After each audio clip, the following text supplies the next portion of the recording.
It can't be that bad, oh, it can't be that bad, oh, it can't be that bad, oh, it can't be that bad, oh, it can't be that bad. Hello, hello, check. Give me your Oscar-winning monologue. Or sing, that's fine too. Singing? Do you get... Oh my gosh, you got so bashful when I asked you to do the thing that you do the best in this world. It's interesting because it's like I tell people I'm a singer and then they say, oh, sing something. But like you wouldn't ask like a Chipotle worker to make you a burrito like on the spot. You know what I'm saying? Yeah, but Or like do a flip if you do gymnastics. I connect with you on that because when people find out I'm a singer, they're just like, sing something right now. And I'm like, there's so many factors. Especially knowing that you worked at Six Flags, it's like even more like performance based, right? Yeah. To please other people. I've talked about this before. So do you karaoke a lot? I don't actually. Oh, okay. All right. Yeah, I'm not a karaoke person. Mm-hmm. Why is that?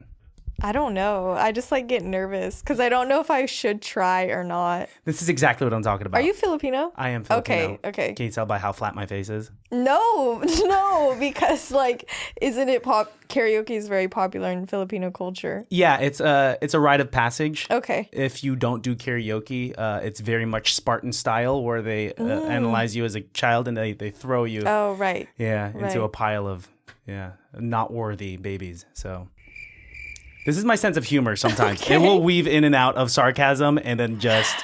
I'm figuring it out like as we go. We are just kind of learning about each other right now. Yes. We met like 15 minutes ago. Yeah. But I feel like I've known you my whole life. Big compliment. Best friends. Wow. You mean it? Yes, I do. Okay, sounds good. You made me green tea. And that's... ultimate friendship. I feel like making someone tea... It speaks volumes in comparison to like just pouring a glass of water. You know what I'm saying? Exactly. I love that as soon as I entered, that's what you offered me because that's what I do. Like when someone comes over to my house. So I felt very like comforted and at home. I try to. I mean, I think it's part of Filipino culture to be a good host. And my mother would be so upset to find out that I didn't offer you. She would be upset to find out that I didn't offer you food, first of all. Yeah. Yeah. Are you hungry? No, I'm good. Thank you. Okay, sounds good because I would have just whipped up something real quick if you were hungry. Thank you. But yeah, it's thanks for coming through. I do feel like we've known each other for longer than 15 minutes. We had a pretty good conversation downstairs. You're quite wise and very articulate for a 21-year-old, so it's throwing me off a lot and making me reflect on my old days. Yeah. Ooh, ASMR? Yeah, just a little bit. Gotcha. Okay. All right. I knew that you'd be a tea girl because I saw this video you posted on Instagram about how you prep for singing and you just pour yourself like a gallon of throat coat. Yes. I'm all about that hydrated life with vocal health as well. It's very easy to damage your vocal cords if you're not taking care of them properly. Yeah. So I make sure to try to manage that. You're so responsible. Quick as I can. You are so responsible. Yeah, I try every once in a while. Why, is there a reckless side of you that just doesn't give a fuck? I think there is definitely a side of me that is a little bit more spontaneous or doesn't really think about the consequences of my actions. Or it's more so like in time management and organization. I sometimes go on like deep dives or rabbit holes of certain interests of mine and I forget that I actually have like 10 other responsibilities that I need to attend to.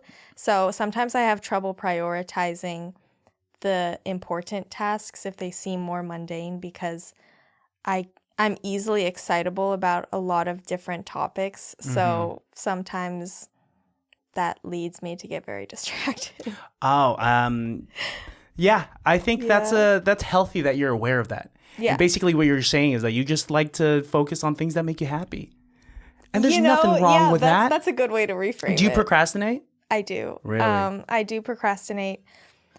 However, my mindset about procrastination is that whatever path that my brain is taking me on to go down all of these different tangents, there's like a reason why I'm going to those areas, like kind of the invisible string theory.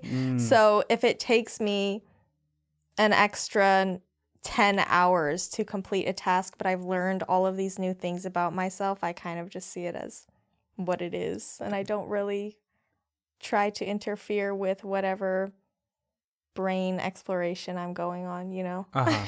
Wow, that's really wise and self-aware of you. Usually people don't think about, I mean, because I'm coming into this time of my life where I've always been an advocate of like little things mean a lot. So even if it's something that causes me to be distracted or procrastinate, I usually, and I'm an optimist at heart, I usually take a step back on like, well, at least that made me happy and it made those around me happy. Right. But now I have hours of work that I'm behind on. Exactly. Like that happened with, I was telling you, I had 3 midterms this week and I started studying for them the night before for each of them. But I ended up doing very well on all 3 of them. And so I think that is a testament to all of those times that I disregarded studying. And when I was actually writing a song or practicing my like dance routines or whatever, like I don't really see it as bad. Sometimes that can be a very dysfunctional mindset to have if it's not something just like a midterm and if it's more serious life decisions. But for the most part, I think as long as you're doing your best, it doesn't really matter. Yeah. Well, I kind of, to add on to that, because I've lived a life of getting away with things, doing it last minute. Yeah, that's the thing. Like, it keeps working, so that's why you keep doing it. Dude, if the forces beyond us want to tell us to not procrastinate, slow down, and readily prepare, then they shouldn't make me good at winging it, you know? Yeah. Because I've gotten away with so much by just doing it last minute. Yeah, it's also like this adrenaline rush when you work so hard for like 12 hours and then you finally finish it. There's like this weird gratification that I don't think you find if you're trudging along in like calculated steps. Yeah, you're absolutely right. There's something about the impulsiveness has a time and place, right? Yeah. When it's healthy and not dangerous. Like I'm not trying to break into like abandoned buildings anymore like I used to when I was like a young teenager. Oh. I know I don't give off that vibe, but I'm kind of adventurous. I know, look at me. I'm wearing like this, I look like a farmer with the glasses. And I was breaking into abandoned buildings. Oh my. Yeah. What types of buildings? Just like, what would you do inside of them? I would go with a group of friends. I'm not going like by myself like a psychopath. That provides a little bit of context. Yeah, so there's a social aspect to it, but there was this like abandoned unemployment center in Vallejo that I would go to with some friends, and we'd just break in and just check it out, and it was very scary. No, that sounds kind of like I would do that today. Have you done stuff like that? No, I haven't. Not because I wouldn't be down, but more so I haven't had the opportunity. But like I'm interested. I'm a lot more introverted than people realize. And I don't really like go out as often as you would think. Or maybe you would think that. I don't really know. Have you always been introverted? No. I'm the youngest of 3 girls. Okay. And so I kind of grew up more gregarious in the sense that I felt like I had to be the more extroverted one to like get attention from my parents.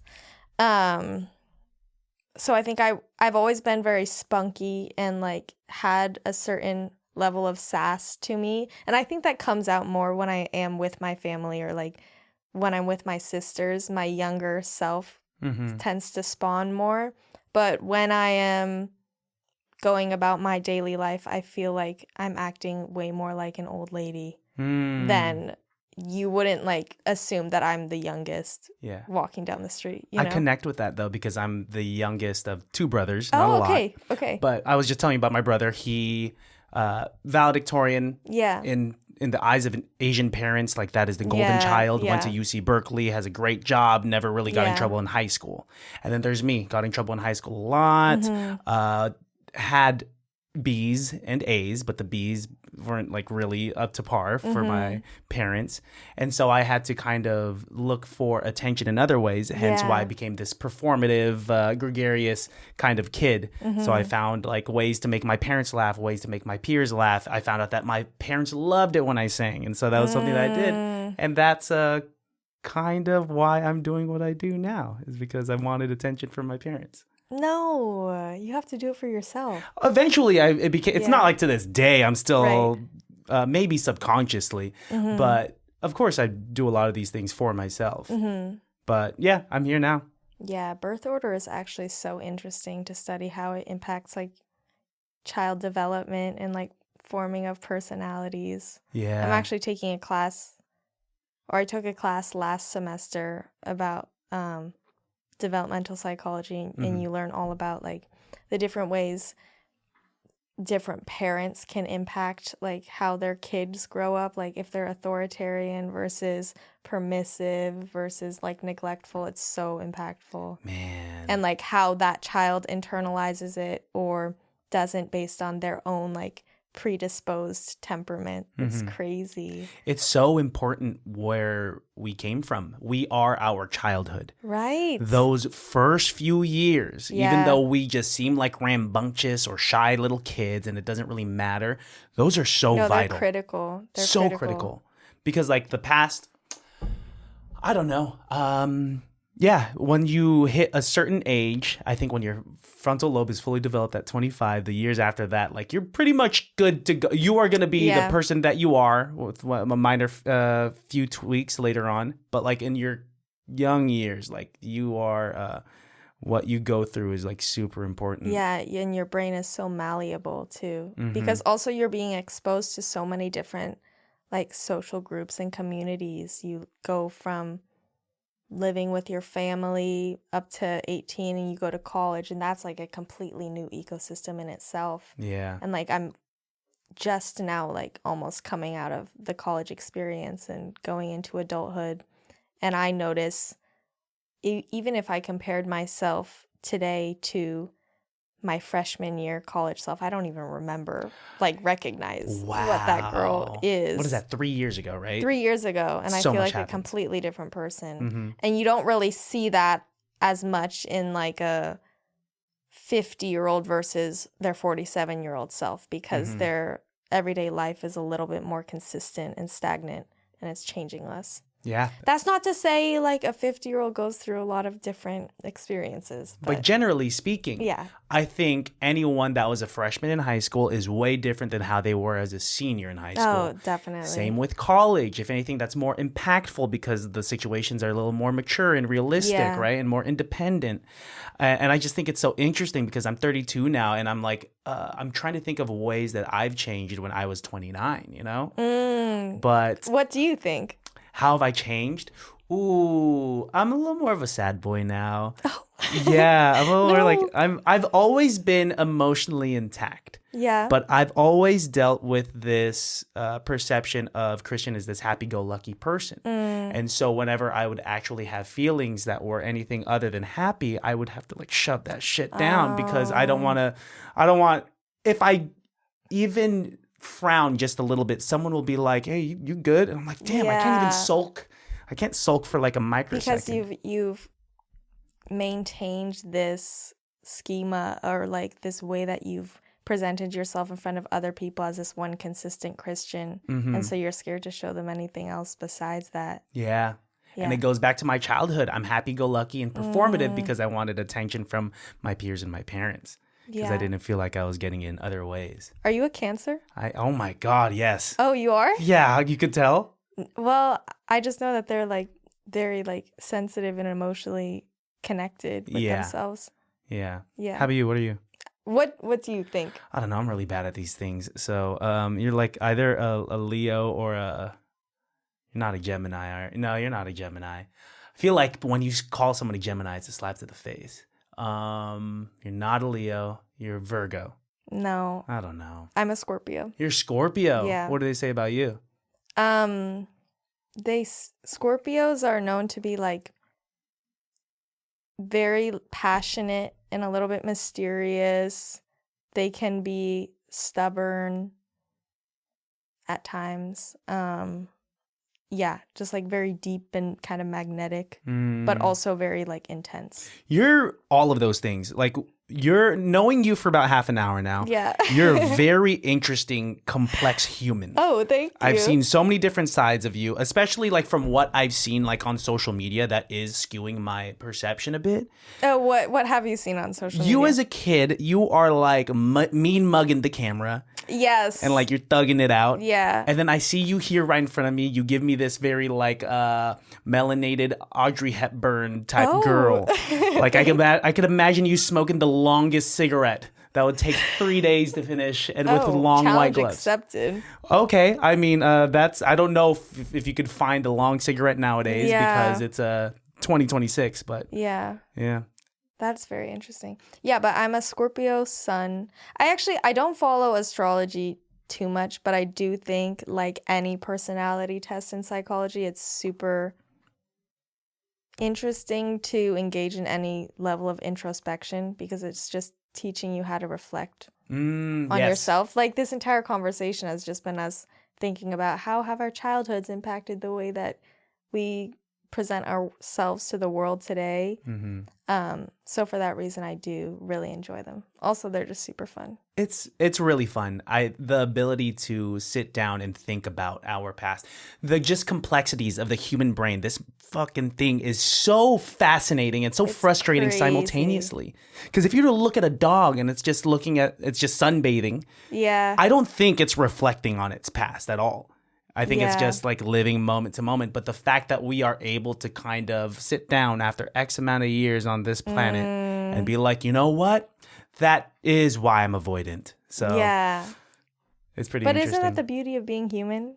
Yeah. That we're able to not only think about that and recollect different memories that we have, but also engage in a conversation about it. Like no other species is able to relate to one another on some abstract shared experience. Yeah. Right? And it's kind of like the subjective. Have you ever heard the beetle in the box metaphor? I've not, no. It's essentially everyone is walking around in their daily life with this cardboard box, and everyone can say that they have a beetle in this box, but no one can see what the beetle looks like. But everyone knows that it's a beetle.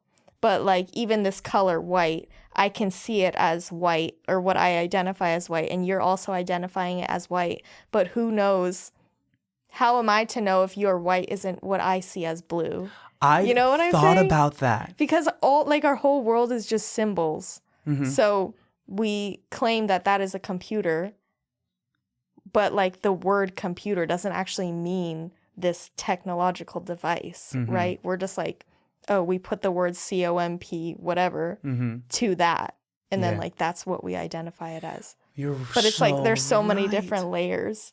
I used to do this thing as a kid where I would lay down on my parents' bed when they're away at work, and it would be during summer vacation, and I would just try to listen to the quietest sound that I could hear.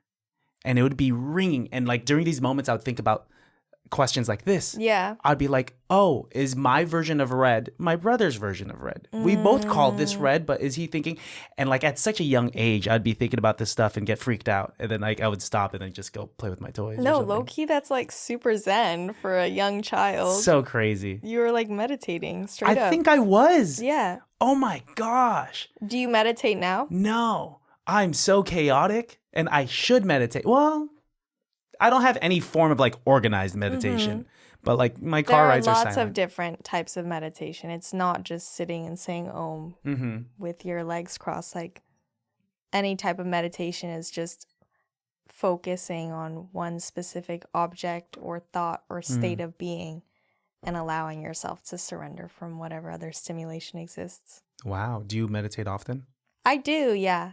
I got really into meditation during the pandemic, I would say, just kind of when I was coming into myself a little bit more, starting to question like who I am and what can I bring to the world, getting really into my like artist vibe. At 15 or 16, something like that? Yeah, 15, 16 vibes. That's insane that you were doing that at such a young age. But kudos to you. No, but I didn't really fully get into meditation and learning about like spirituality, religion stuff until I was probably a senior in high school. I think that's when I fully came into embracing my identity and really embarking on the journey of trying to understand who I was. And I'm still figuring it out every day. I mean, once again, very self-aware, because at that young of an age, 15, 16, 17, we are trying to survive socially and making irrational decisions to survive in this animal kingdom.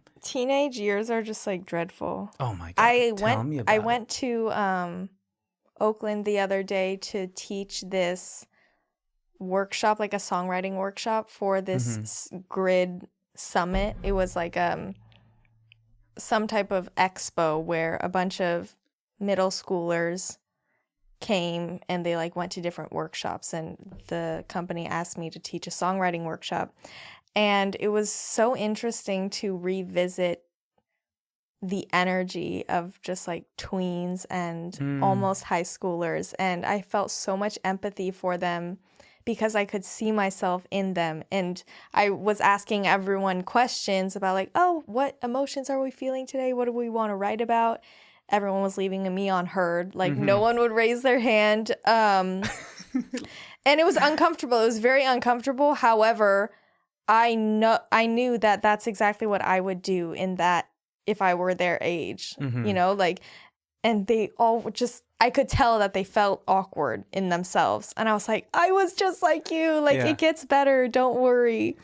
But yeah, teenage years, puberty is literally the most demonic thing like on planet Earth. It's crazy. It makes you feel the deepest insecurities you'll ever feel. Yeah. The like reward system in your is body. nuts. Exactly. Yeah. I had to teach this improv class in Concord a few years ago. Oh, and that doesn't sound good. It was anything starting with the word improv class. God, I'm confident in my improv skills. I did like improv in high school and college and later on in my life, and it's like I don't know. I really enjoy it. And so I was super stoked to go to this class full of like freshmen and like sophomores and be like, okay, I once was their age. I'm going to get to them. Got there and they were animals. I'm telling you, they were animals. There's a good chunk of them that like they're like, the kids that didn't give a fuck, you know, like weird in the good way where they're just silly and that's the kind of energy I was looking for. But there's like a handful of kids that were like too cool for it. Oh God. Nothing scares me more than like a judgmental group of high school girls. Like I'm so terrified of them. Yeah, high school girls are very scary. So scary. So mean. They're so scary. Oh boy. I mean, you're saying it. I'm curious as to what your perspective is because my fear of high school girls was coming from this fat, awkward high school boy that liked high school girls and they just like and didn't get that validation. So that's where like my fear of them stems. Like what is it just my fear of high school girls, I think it stems a lot just from growing up as a high school girl and not feeling comfortable in my own skin. I went to a predominantly white high school in Marin County, which is kind of like this bubble community where everyone kind of dresses the same, eats the same, like poke bowl for lunch. Describe the average high school girl in Marin. I feel like this is an invitation to say something very problematic. Okay, so you're right, I'm going to reject that question. But in a generalized way, Marin County had a very homogenous culture, and I felt that I didn't belong to it. And so growing up in that community, I like always wanted to just look different. I wanted to be taller. I wanted to be blonde. I wanted to be white. Like I wanted my grandma to bake me apple pies on Sundays and not have her small apartment smell like kimchi all the time. Like I just had things that I wanted to hide about myself. And I think I really craved that validation from the high school girls I was going to school with. Yeah. Because I didn't feel like anybody understood me really, or understood me. Little slip of the mind. It's right okay. there. It happens to us. So yeah, I really tried to like fit in high school, and I really wanted because all the girls at my high school essentially went to like K through 8 school together, because there were like 2 main feeder schools that went into my high school from like the kindergarten through 8th grade middle school, and I didn't go to those schools. So I was kind of like one of the weird people that like came into this small community where it seemed like everyone had known each other for their entire lives, and I was just like, hey, what's up? So yeah, I always really wanted that. I always wanted to be included, and I never felt understood by my community in high school until I would say senior year, when I really befriended like this small group of kids in my high school. It's always like senior year, second semester, you finally find your people. I feel like that's the same with me right now at UC Berkeley. But yeah, my fear of high school girls is deep rooted. Yeah. But I've healed it for sure. But every once in a while there's a part of me that walks past a gaggle of girls that have that energy, you know? And I'm like scrolling, I'm in Urban Outfitters in the sale rack, and I just feel the eyes, and it is so scary. Oh, dude, yeah, half of Walnut Creek are these scary high school girls. Yeah, it's crazy. Yeah, it's crazy. And they live in their own little worlds, and somehow they make you feel so small. I know. And like at this age where it's like irrelevant to me, there's just like some sort of a tinge of trauma, or I could feel it. And like high school boys, it's whatever. Like they just kind of, they're just roughhousing and doing their own damn thing. Yeah. But yeah, it's crazy because you especially weren't at that age not that long ago. I mean. Yeah. So, but now you're gonna graduate UC Berkeley. You're about to move to LA. Yes. I think we should finally talk about like how talented of a human you are. Oh, thanks. Because it makes me so mad. You are so good. And that is me coming from a musical background where I'm pretty confident in like what I think sounds good and what I know sounds great. Your technique is incredible. It is. Thank you. It is. Your training is. It pisses me the fuck off because the way that you flip into different registers and the runs, your articulation, your just vocal agility and your placement and breath technique, it is just so impeccable that it's so dope, but I'm just like, man, if I could just rip my vocal cords out my throat and just have yours, I'd be so down for that surgery. Do a Little Mermaid procedure, perhaps. Ooh, yes. Take your voice like Ursula did. Yeah, super down for that. But I'd feel bad for you because you've worked on this for so long. No, I would 100%. I would do a reverse Little Mermaid any given day so that I could have a tail. That's the reason. Yeah. That's a crazy reason. Yeah. My ultimate goal in life is to be a mermaid. There are ways to make this happen without the biology of it. How? So, for example, in Sacramento, there's this bar downtown called Dive Bar. Okay. Where they literally have tanks of water above you, and they hire mermaids and mermen. And they put on tails, like mermaid tails, and they just swim for their entire shift. It's very, like, you know magical. what? That kind of just ruined my dream. Okay, I didn't mean Seeing to. that here, like imagining that. Well, I'm sorry to ruin your dream, and I don't mean to be the person to like to dampen your mood, but like I don't know what having a tail would help you do in this society. Like, not being a human wearing a tail, but like actually like having my legs fused together and swimming in the ocean and like breathing underwater. This is something that you've dreamt of since you were a kid because of Little Mermaid? No, I'm kind of just like thinking about it right now, but I feel like it would be a really fun life. Girl, you could do whatever you want. I mean, like truly, like I said, you seem like the type that smokes a long cigarette, and if you could, have you seen H2O? I'm thinking the Mermaid show. I've heard of it. That's yes. what I would want. It's when like you are a human on land, but then when you go in the ocean, you're a mermaid. You want the best of both worlds? Yeah, for sure. Wow. I would like for that too, but I can't swim.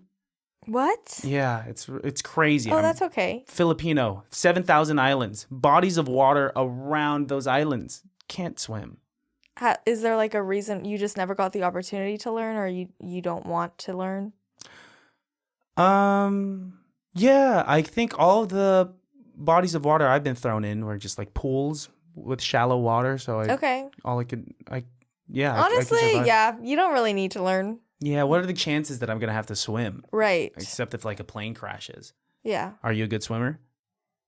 I'm sufficient enough to like wade the water, obviously, but no, I'm getting not. from point A to point B. Yeah, you can't do this. No, I can travel, but I'm not a good one. Like I would never compete in a swimming competition. Dog paddle your entire way from A to B. Yeah, I do a nice breaststroke. There you go. go. But like I've never learned how to freestyle for some reason. My body's just like not coordinated that way. You said recently that you are vertically challenged. What does that mean? You really did your research watching my vlogs. Yeah. It just means I'm short, basically. And can I guess your height?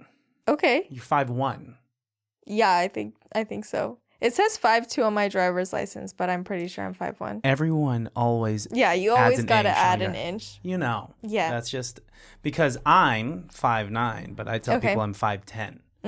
Which supposedly is tall for my ethnicity, so I'll take that. Yeah, I was honestly really insecure about my height when I was younger. Why? I don't know. I just felt not powerful, and I think that's why I also like tried to overcompensate by being like this outspoken, spunky little girl. Mm-hmm. But I'm learning to embrace it a lot. I think it's more acceptable for a girl to be short than it is for a guy to be short. It's a very terrible double standard, I will say. Well, because let's say in terms of women's fashion, you could wear pumps, you could wear heels, you could wear... Who says you can't wear heels? Me? Yeah. I mean, it's just not my fashion. I can. Yeah. Would I like to? You can wear platform shoes too. I could. I have Docs and I have Air Force Ones. Or you don't have to. You can embrace it too. I've embraced my height and everything that I'm lacking in physically and aesthetically. I hope that I make up for in my personality. And yeah, I think I have this thing. I think at some point in life, every person should be aesthetically ugly, Yes, I totally agree. Because you need to develop a personality. No, 100%. You can tell if like a hot person had an ugly face or not based on their personality. An ugly duckling is the best type of person. Yeah. Let's start ugly, get pretty later. You'll be a dope person. Yeah, exactly. But if you came out hot out the womb and you just were treated nicely by society because you were aesthetically pleasing, I don't want to interact with you. Yeah, pretty privilege is alive and well, and it kind of dictates everything about our lives, unfortunately. Sadly. But it's also like a biological mechanism. Like we like looking at attractive people. We like people with symmetrical faces and to have height because that's in like our primitive minds. That's a marker for being biologically fit. Yes. And like having good genes for our offspring. Which is so weird. It is nuts, right? Right. In terms of like, in a heterosexual relationship, a woman looking for a man that is tall, fit, and able to provide, they're looking for the best hunter-gatherer genes. Yeah, like it's so weird to think of us as a species like that because we get so enveloped in these different like social schemas and perceptions. There's a reason as to why guys like this area and this area for them to be a certain shape, childbearing hips, and then obviously life given from the breasts, right? That's crazy. And it's just to kind of unlearn why men like that and relearn that. It's just like, that's why. And the symmetry thing is crazy too. Yeah.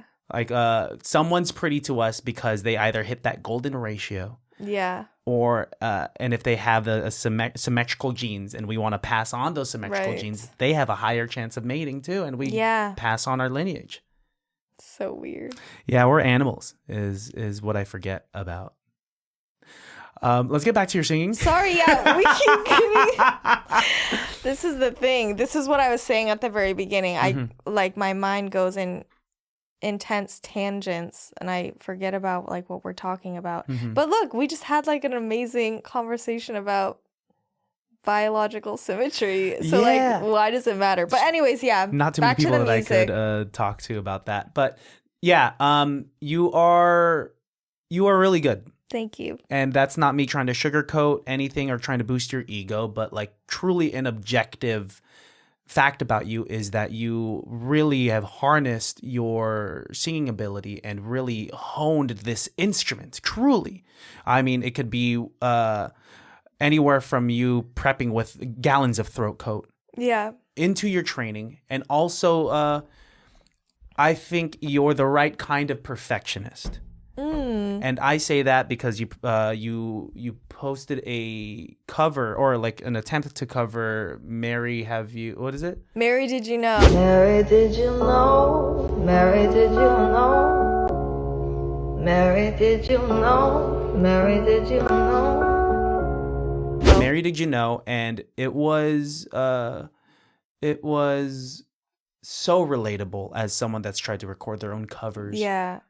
How you just have to keep it. It takes away from it, you know? Yeah, it does. It's interesting. I think every singer is prone to like recording voice too. So it's so easy for me to sing that song when I'm not recording it. But as soon as you press record and you have this idea that you're going to be perceived in the future, you start to like trip up. Yeah. So yeah, that is definitely I think a remnant of my intense perfectionism. I used to be a lot more type A when I was younger. I think especially in high school, like I was the straight A student, never let anything pass me by. And then in college I started to get a little bit more relaxed. Also just because I was maturing and learning how to prioritize different things.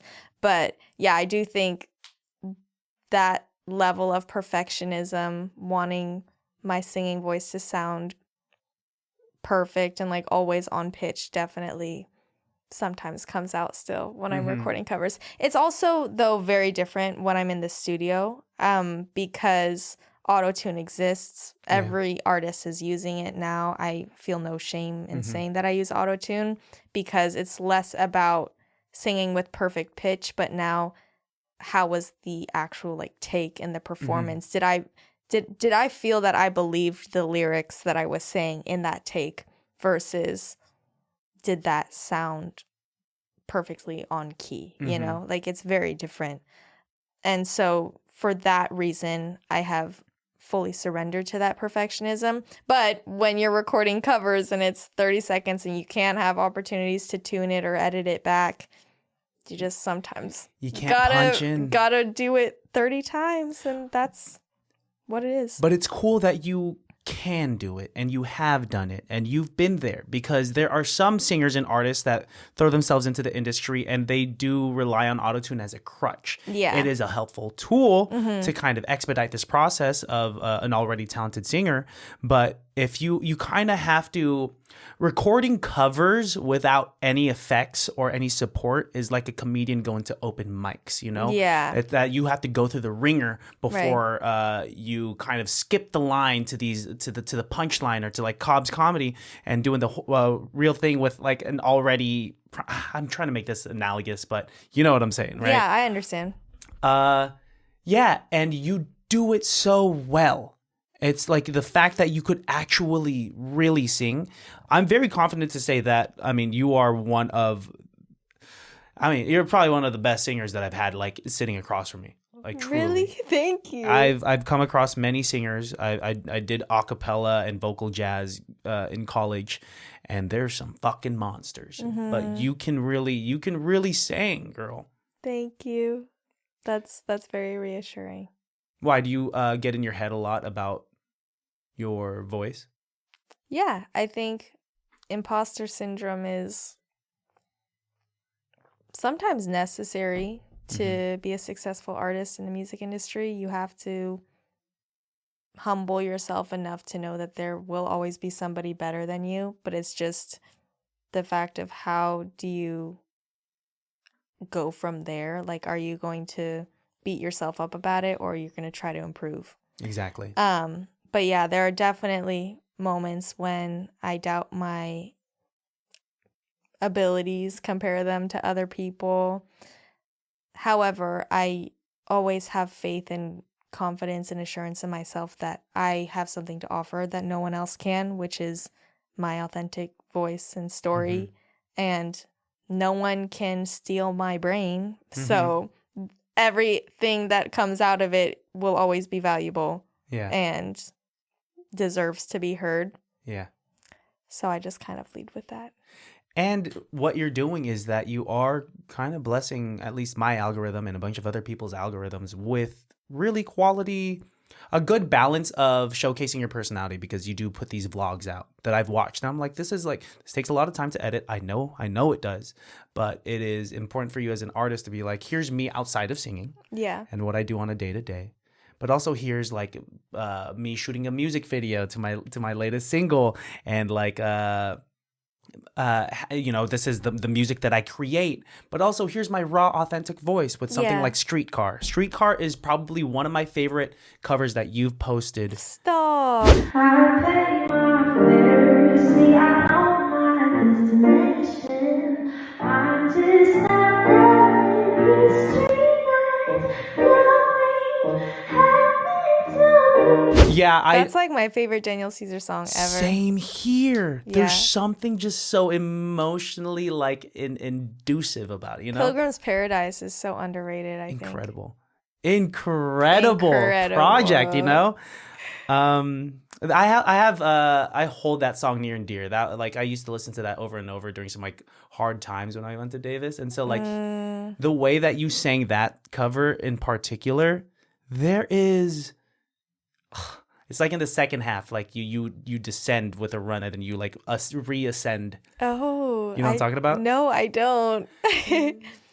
In front, when you say in front of me, you sing that. In front of me. But you do like a descending run. We'll put the clip up here.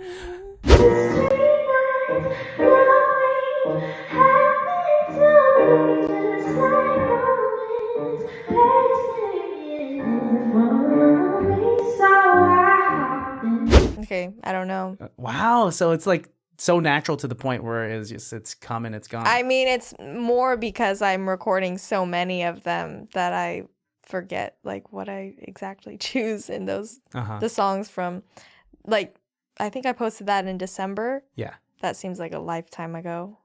It's only been 2 months. Yeah. How long does it take for you to shoot a cover?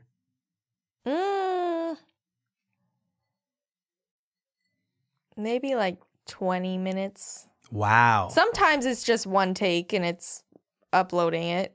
Other times it takes much longer because of the Mary Did You Know effect, and I'm just re-recording all the time.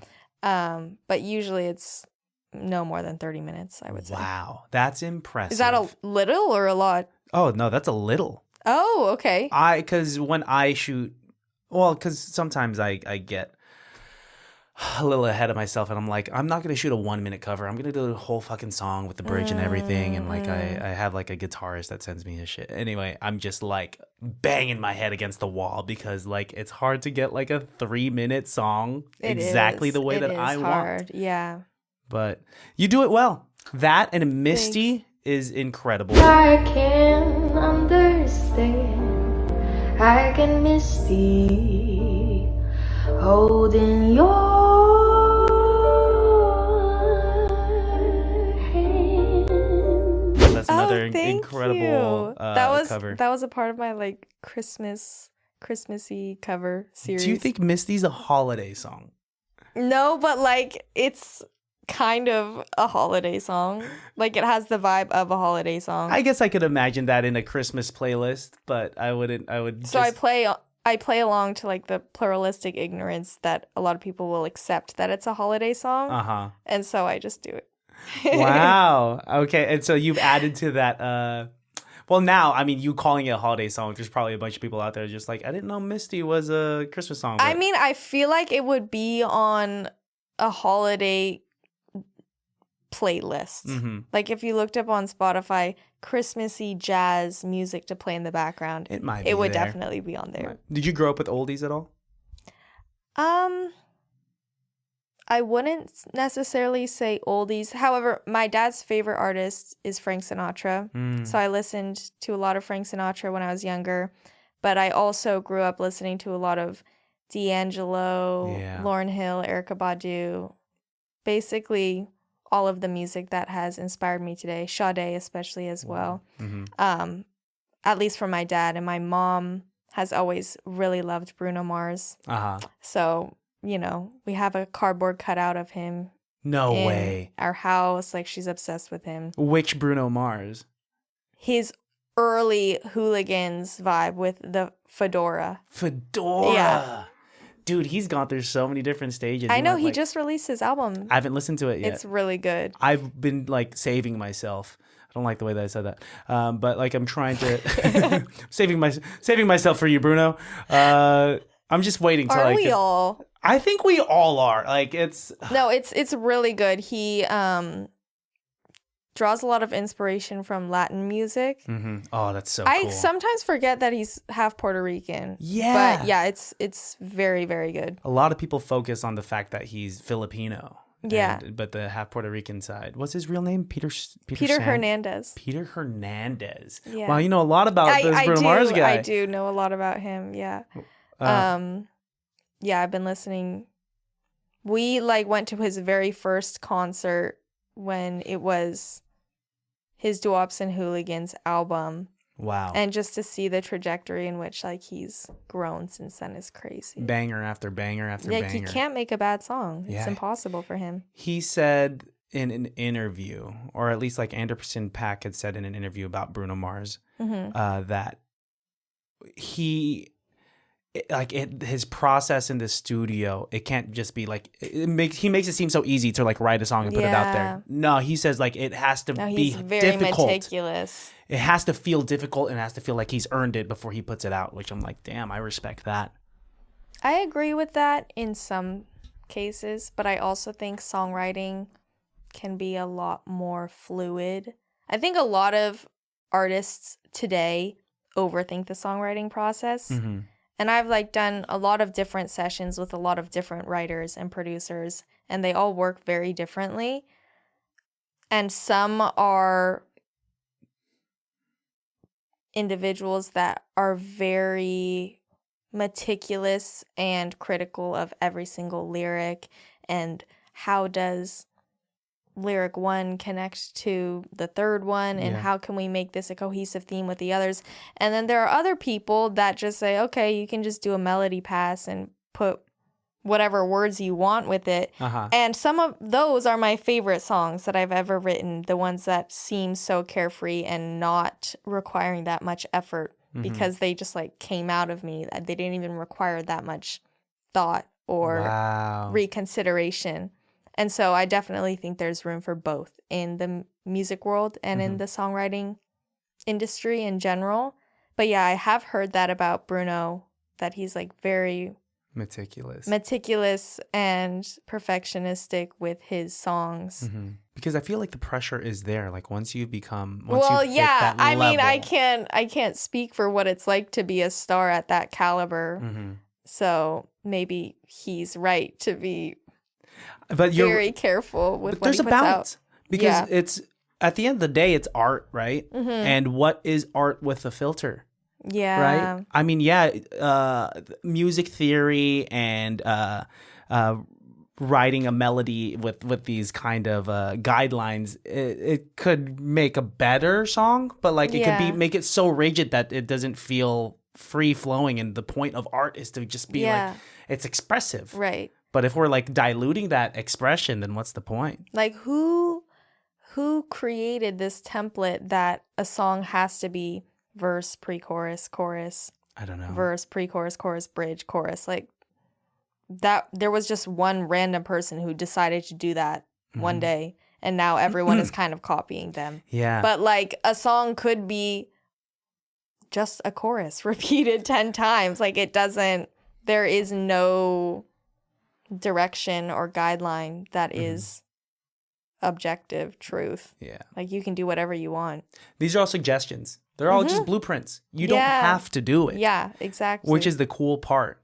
Is your writing process, what is it like? Do you kind of do you go out to a coffee shop and you have to draw inspiration, or do you get kind of emo and you like close your door and you just write in a journal? What is it? I think it has evolved a lot in the past few years. When I first started writing my own music, I grew up playing piano, classic Asian family. Nice. My sisters and I all started when we were 5 or 6, I think. And then I learned guitar a little bit after that. So the first times I was writing music was me just accompanying myself acoustically, playing chords, and then just humming stuff over that.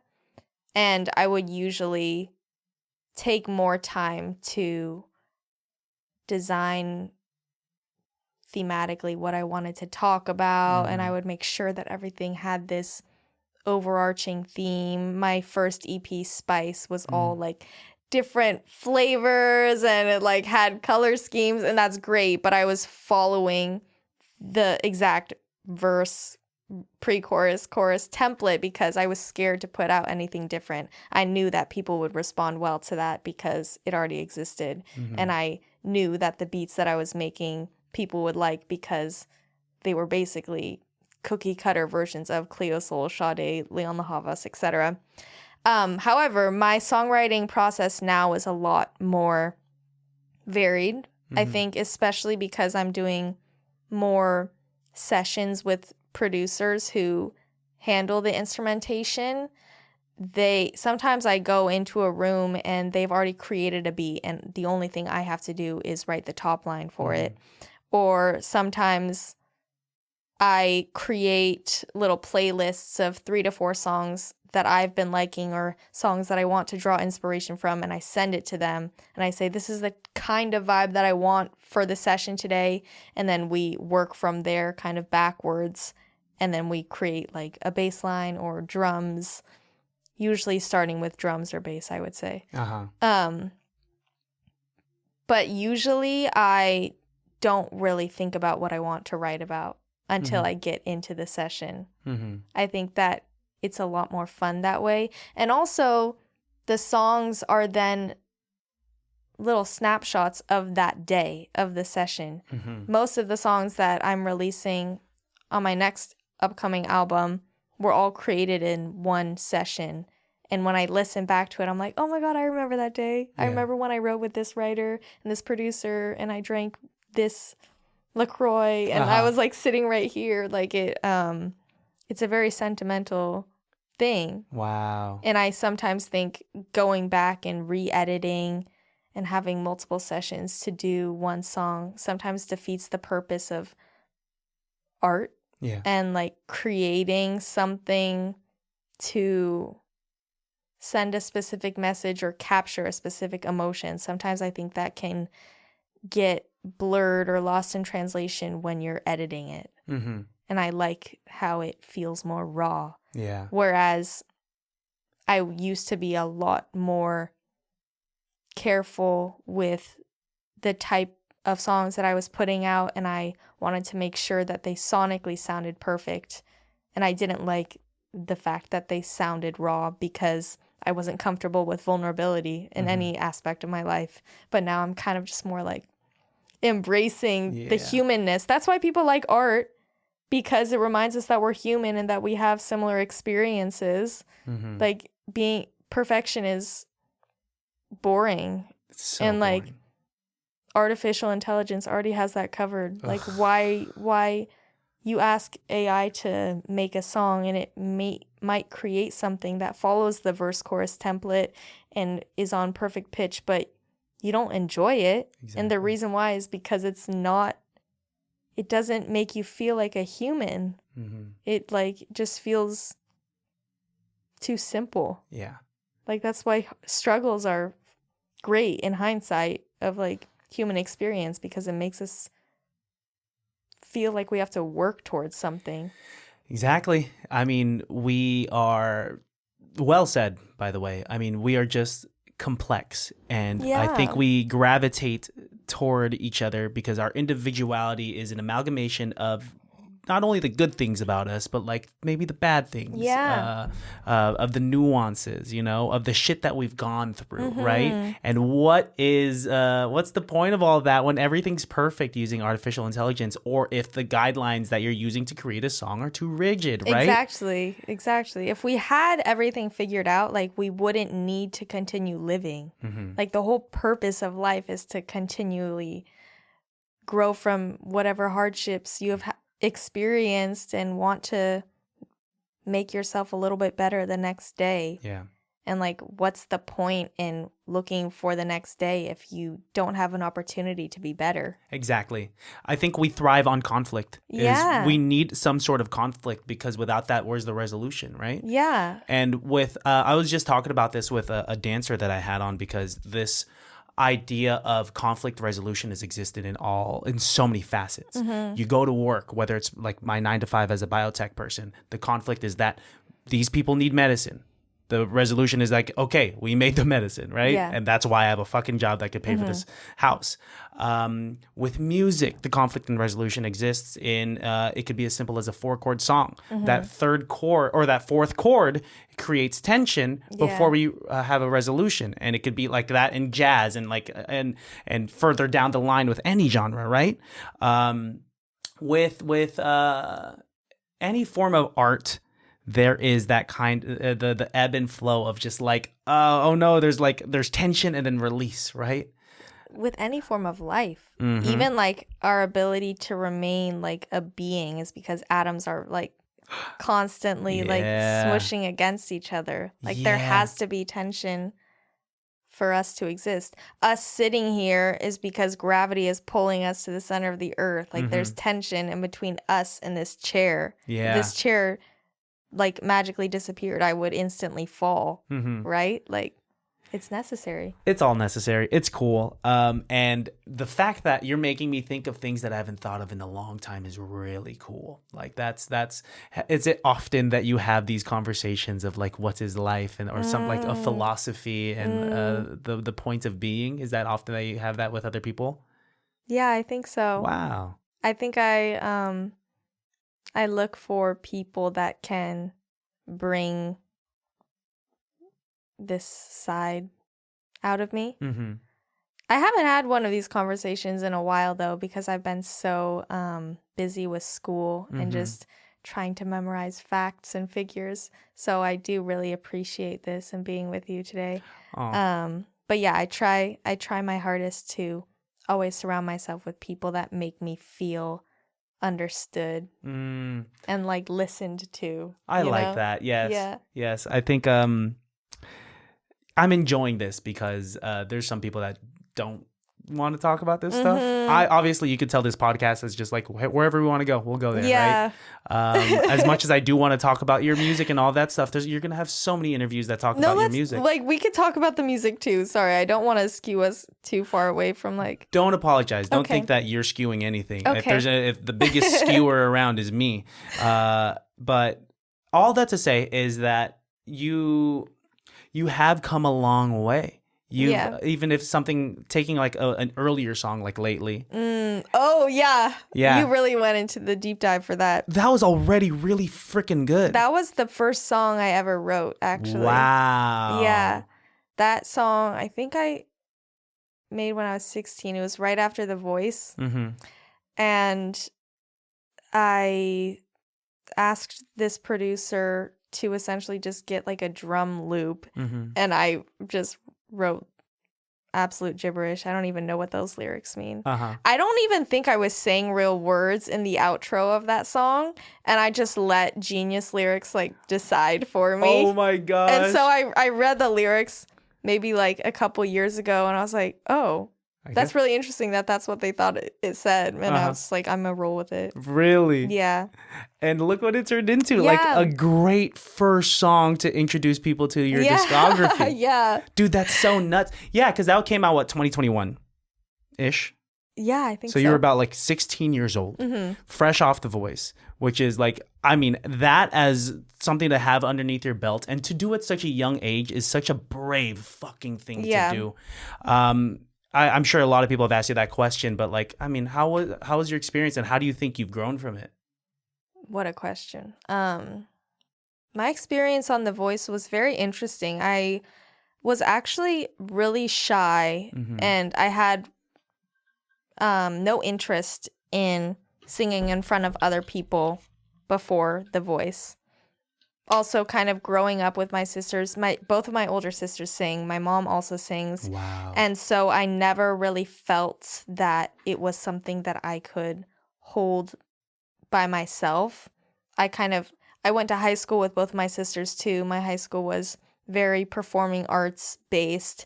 And I was known as being Bella's younger sister, Kiara's younger. Like, I never really felt like I had my own sense of self and identity, especially not identifying with music. I was just another Bromberg sister. And so I remember I applied during the pandemic, because what else do you do during the pandemic? It was like very boring. And I remember getting an email in my spam inbox like 6 months later from a producer, and I thought it was a complete joke. I didn't think it was real, but I emailed him back and they set up like another Zoom audition, and you have to go through like a lot of different auditions before the blind audition. But yeah, The Voice was very scary for me, honestly.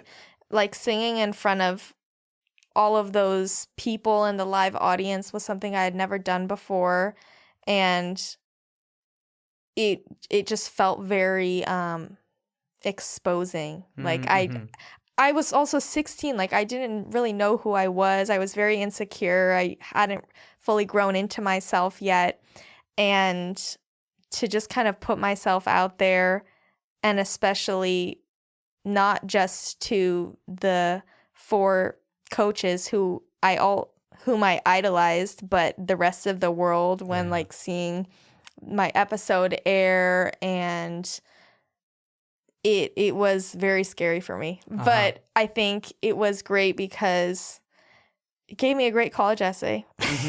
Oh my gosh. But on a more sentimental note, it really taught me to recognize my self-worth, especially when other people didn't, and just kind of develop this internal sense of confidence that I didn't think I had before. And working with Ariana was really great because like, I grew up listening to her. I always admired her. She was kind of the reason how I learned to sing. Like, I learned to sing by imitating people like her and Mariah Carey and all these powerhouse pop vocalists, and to almost think about me manifesting being on a singing show when I was little, and then to be on that stage. It was a very surreal experience for me. I almost block it out of my memory because it feels like such a long time ago. Like, I don't even associate the current version of myself with the 16-year-old self. But I think about it very fondly. I think it exposed me also to just the inner workings of the music industry, and also what it takes to be an artist. Like, you can't just be a good singer. You have to have a salient story. You have to be relatable. You have to have people feel that they could be your friend and that they understand you.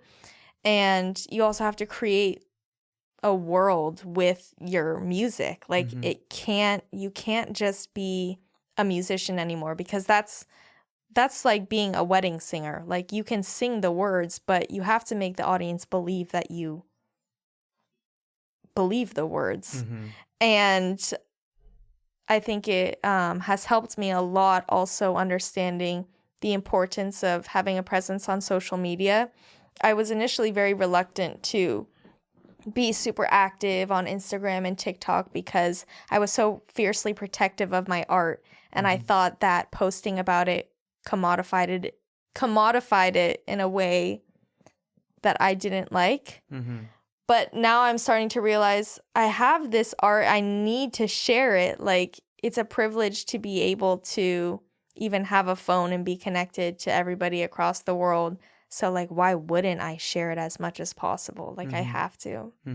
That was a really long-winded answer, but the voice introduced me to the rest of my life, essentially. Wow. Yeah. Beautiful answer.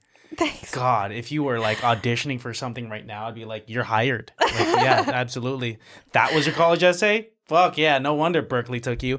Thanks for sharing, because that's truly such a big thing. Yeah. And I remember when we first tapped in with each other on social media, and I'd done research, and like I'd watched the videos, and you were just a wee little baby on there. Very tiny. And with some, getting coached by some of these monsters in the industry. Yeah. I mean, let alone Ariana Grande. Yeah. That is such an incredible thing. Your family must have been so proud. If I'm feeling proud as a stranger on the internet, I'm just like, oh my God. Like, I'm feeling the pride of the Bay Area watching this thing from 5 years ago.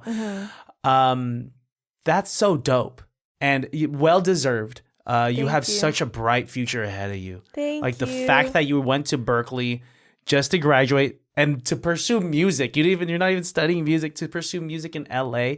Like, that's brave, but I could sleep easy knowing that you're just really good. And like, your writing it's incredible. It's I think you know exactly how to deliver quality. Once again, you have like the right amount of perfectionism that is healthy, because you are hitting all of these. It is so tasteful. And it makes me so mad that you explore every single register of your voice.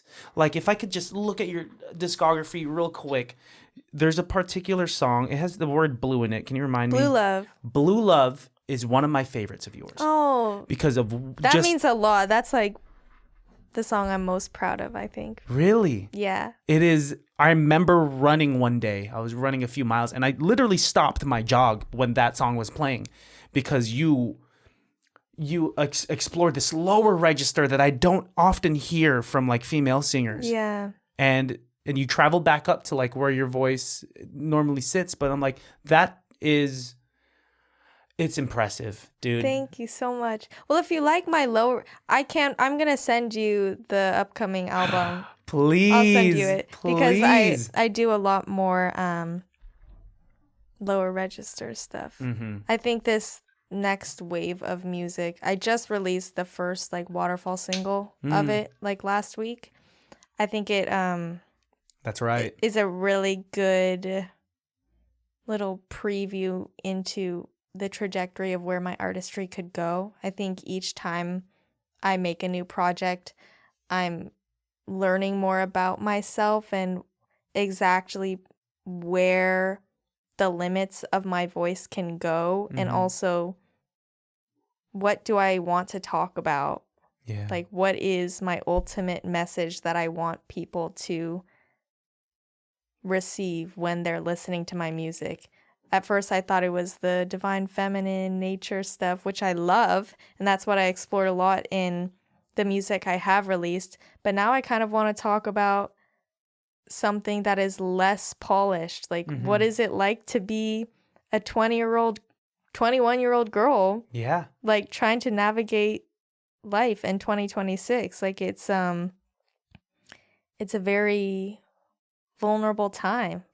And I want people to be able to relate to me and really feel that they could like spend a day with me and feel heard and loved by me, you know?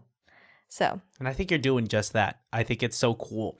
Once again, the complexities of you, like, they exist. There's so many different layers to you. Like, I'm talking to this elegant young woman who's, whose legs have been crossed for about an hour now, drinking her tea, and speaking so in such an articulate fashion. And yet there's this single that drops last week where it's like, feels good to be bad. It's kinda love it when you're... No, don't let me stop you. What the fuck? Why did you stop? Did you want me to sing along with you? Yeah. I'm shy. I get shy around other singers. Oh. Yeah.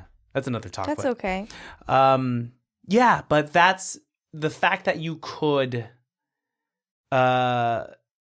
enter that like area of just like that rawness of like, yeah, you gotta you have to explore every aspect of yourself in order to fully understand yourself. And I think that's what my current discography is showing, is that each year that passes, I'm learning more about myself, and I'm coming into my early 20s, like embracing my sexuality and like feeling excited to be more playful with music and with my personality. Like even those vlogs that I post on Instagram, just before like 2 or 3 months ago, I never posted a video of myself talking to the camera because I really wanted to create this like aesthetic personality online. And I was really scared for people to learn that I am a very like layered person, and that I have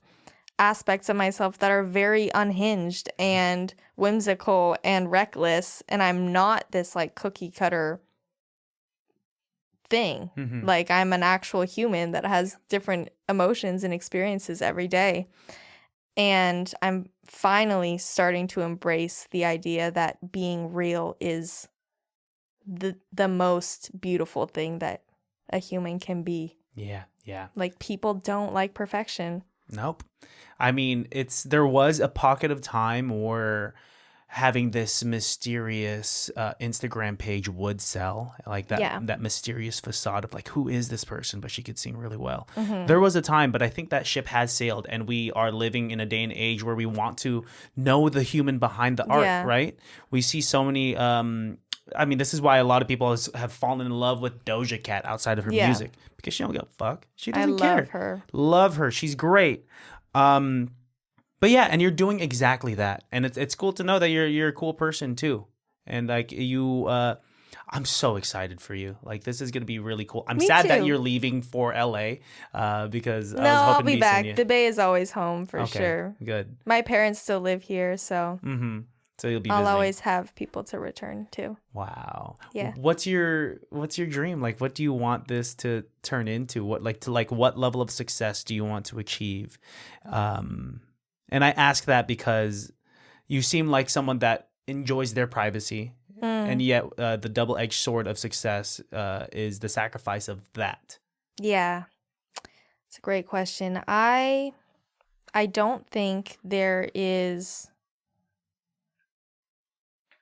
a need to think in extremes at all. Like I think that my ultimate goal in life is to sit under a willow tree and eat a really nice ripe nectarine and just look at the water. Like that, I don't need much, You really. can do that tomorrow. Right? Are you kidding me? And how great is that? That like my ultimate fulfillment is something that is already attainable. With that being said, I do want the pop star life, like at least for a little bit. I would love to be a touring artist and sell out stadiums, have albums that win Grammys, get international recognition. All of that is great. And I do see myself doing that. Like, I don't think there is any limit to what I can achieve as long as I have the proper mindset and I'm maintaining kindness to everybody that I'm interacting with. However, my ultimate goal, if I were to die tomorrow and I'm talking to God and he's saying, this is what you did and this is what you could have been, is just to like feel loved and belong to a community and have a really big vegetable fruit garden. Oh, that's so sweet. I like that last part especially. Yeah. Thank you for sharing. I think we live in a world where we often gloss past the small things that make us happy. Yeah. We want that pop star life, which would be nice. I would love to live a life where like this podcast could just like eliminate my 9 to 5, or if I could just sing oldies with a jazz band every single day, Ryan Gosling style from La La Land. I would love that. But nothing beats like the small things. Like I would love to just step outside. I'm trying to think of like what I want in comparison to your dream of sitting underneath a willow tree eating a nectarine. I think I don't know. I want to do puppy yoga. Oh my God, I do too. I see it all the time. Yeah, it's half of my algorithm is puppy yoga. It's adorable. Yeah. We can go. We should go together. Do you want to? Of course I do. Do not play with me, Sophia. No, I'm serious. I love doing yoga, so I would love to add puppies to the mix for sure.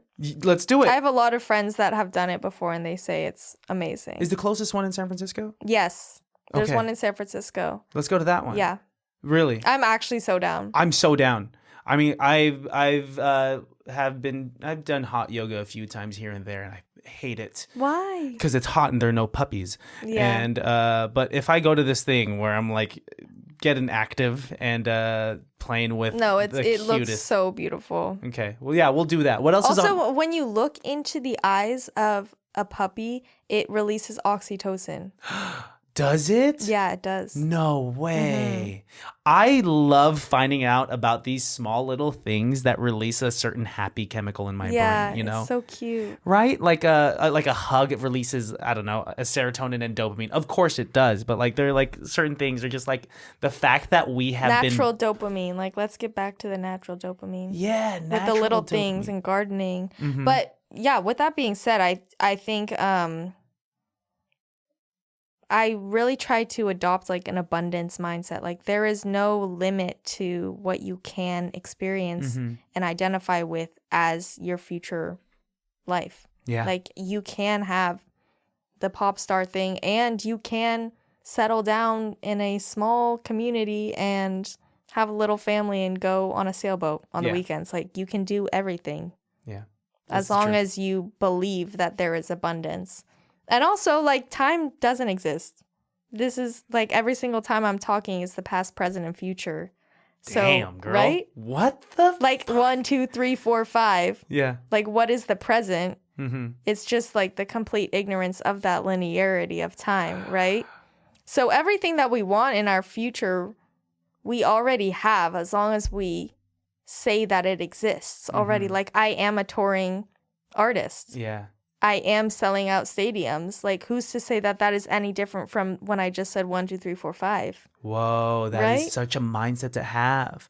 I had a Muay Thai fighter on here before, and he's so good. He's like a champion in his division, and he says, like, you got to be the champ before you become the champ. Exactly. So, like, yeah, like, you're because right. we have to, it's scientifically proven, like, even in quantum physics, right? Like, the way that we fall asleep is pretending to be asleep. You're so right. So we have to pretend.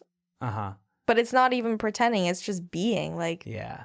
Whatever you want to call it, whether it's manifestation or faking it till you make it, there is, once again, I was telling you downstairs, we need like a tinge of that, like, of that delirium to be that, to be him or to be her, and go get that thing that you want, right? Which is, thank you so much for this. This has been therapeutic. I've been like you like I think the third word I said out of you is I set people's perception of me at a very low standard so that they're pleasantly surprised. But now I'm feeling a little more confident after this conversation.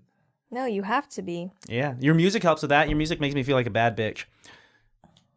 I like that. You know, I'm a 32-year-old man that's lived a lot of life, and yet I could still listen to your music and be like, yeah. You still want to wind your waist in front of the mirror. Yeah, exactly. I'll do that. I don't give a fuck. Yeah, I want to feel like a... That's exactly what I was going for. Yeah, and it translates well with the visuals. I know that you went to LA to like shoot those visuals with the colors, the aesthetic, and just the vibe. It really is induces confidence in those that listen to it. Oh, well, I love that. That's like the ultimate goal. Yeah. To make people feel loved and proud of themselves. Yeah. Like, be proud.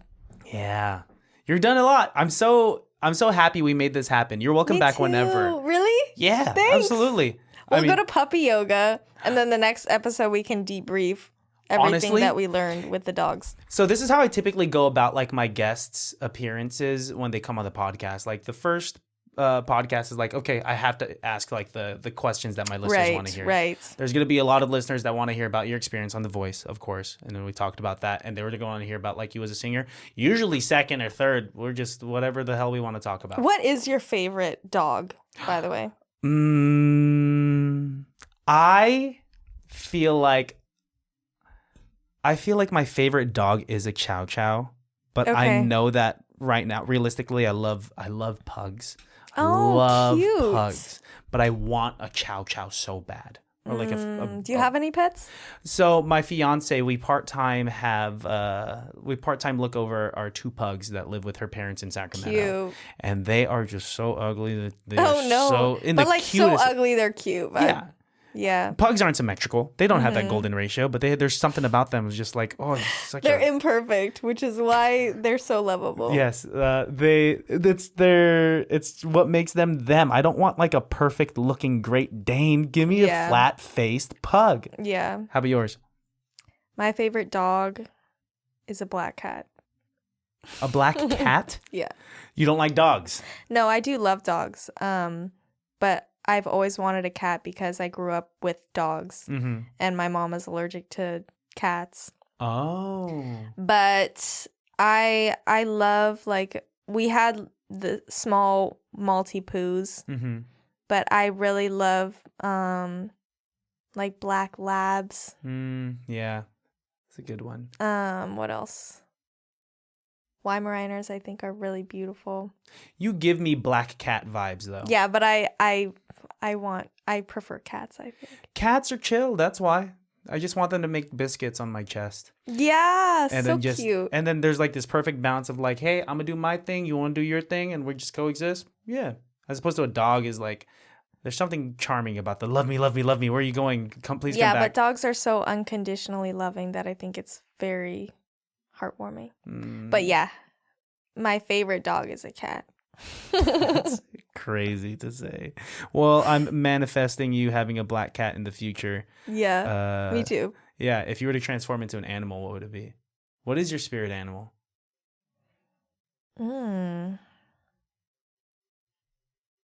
If I could transform into any animal, it would maybe be like a panther. Whoa, a big black cat. Yeah. or actually, I would say maybe like an eagle or some bird that can fly. Okay. Just for I would feel very like patriotic if I could be an eagle for a day and like fly over the Grand Canyon. Yeah. Like that feels very USA, you know? That's a Marine recruitment commercial. Yes, exactly. But no, if I would love to be a little cat, like a black cat, that just kind of wanders around in the forest. 9 lives too. That's always nice. Lands on your feet. You know? That'd be nice. What about you? I've been told that I'm probably a grizzly bear or a panda. Oh, wait, you give both of those vibes for sure. Just big bear is what I've been given. Yeah. Without my glasses, I look like a panda without the black spots. Oh. Yeah, not a good thing. I was thinking, no, that's a good thing. Pandas are really cute. Without the black spots? You've never seen it. Yeah, I haven't. Don't. Look it up. Maybe a red panda. I would love to be a red panda because they're like not really pandas. They're like more raccoons. But yeah, I'm kind of down for that. Raccoons, man. Yeah. Raccoons, man. Do you know how these episodes end? No. I have a background in improv, and I usually do an improv scene with my guests. Okay. You don't have to do it. No, of course. Let's do it. Really? Yeah. You have acting experience. Come on. No, I don't. None? Zero? I did musical theater when I was in middle school, but that's the extent to which it ends. What musical did you do? I did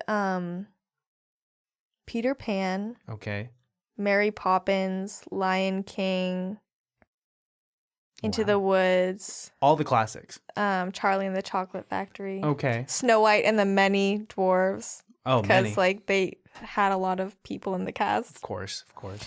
I think that covers it. Yeah. Nice. I've only done one musical. Which musical? Beauty and the Beast. What were you? I was Maurice, the crazy father. Yeah. Oh. Then I ended up the girl that played Belle. after we finished the musical, we took a liking to each other and we started dating.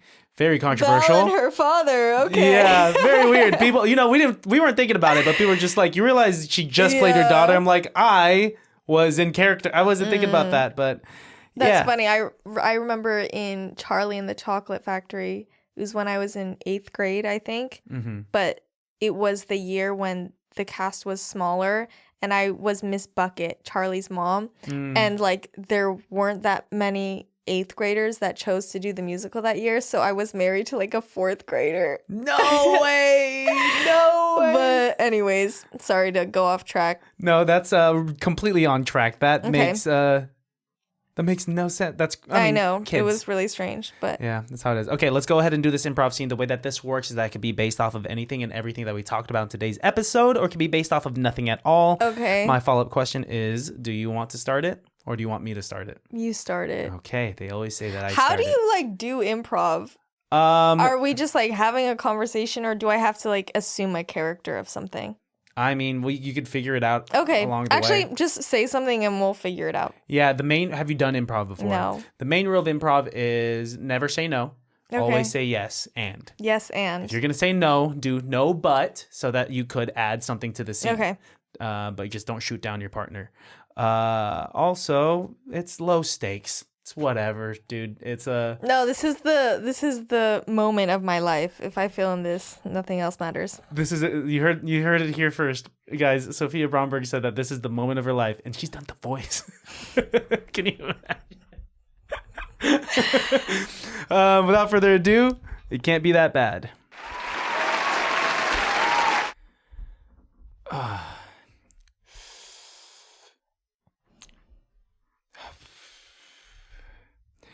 All right, this is going to be take one. Okay.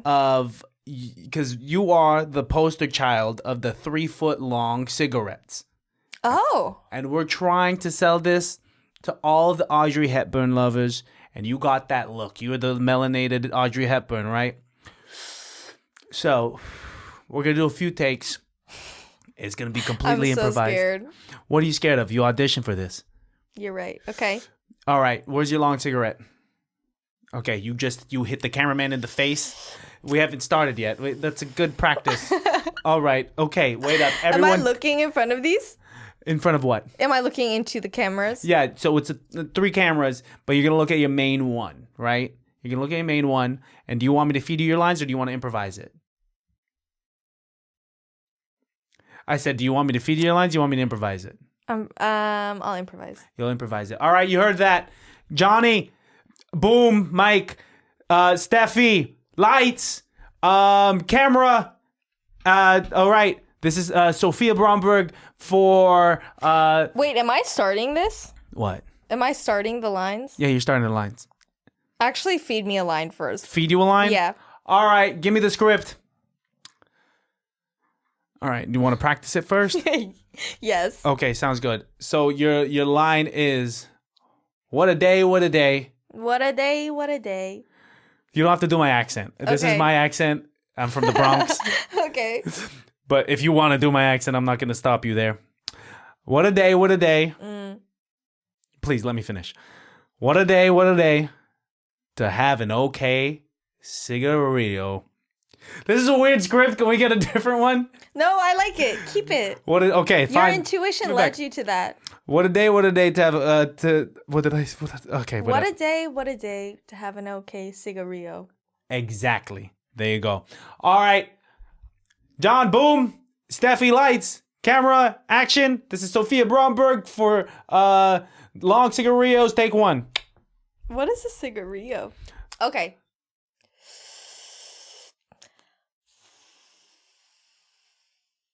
What a day to have an okay cigarillo.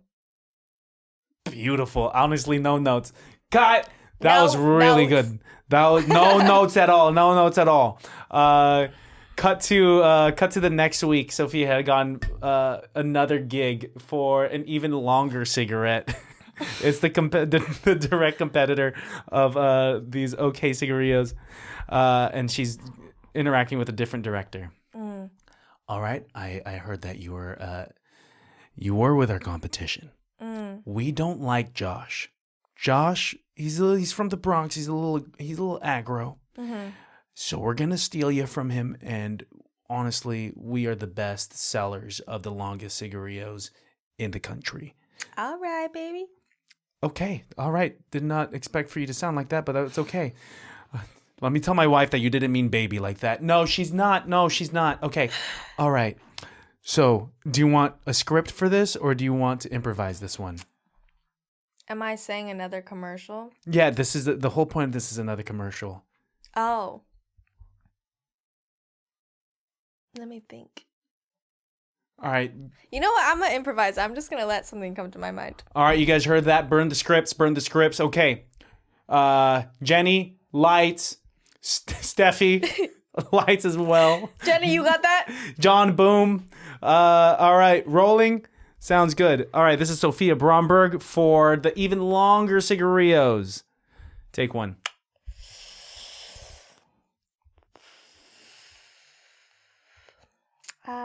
What a day to have a better cigarillo.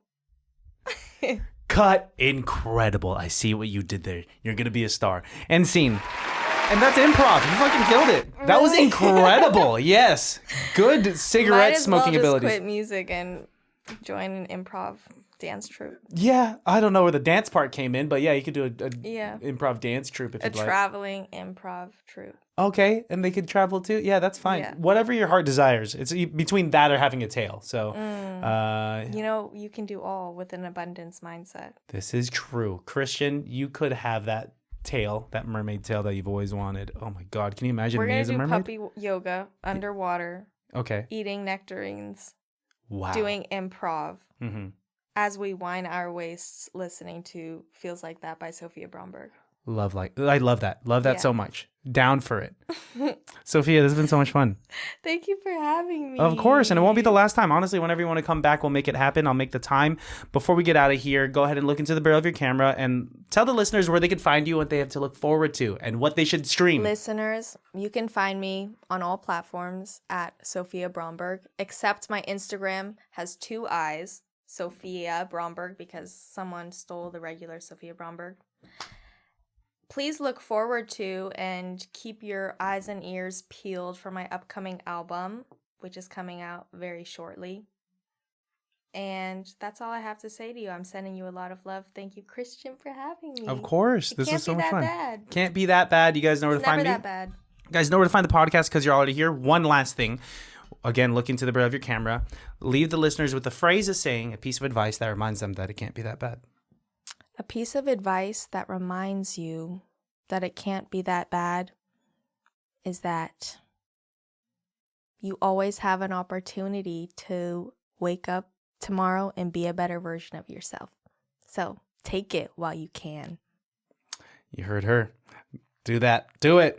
Do it. Love you. It's bye. So easy. It can't be that bad. Oh, it can't be that bad. Oh, it can't be that bad. Oh, it can't be that bad. Oh, it can't be that bad.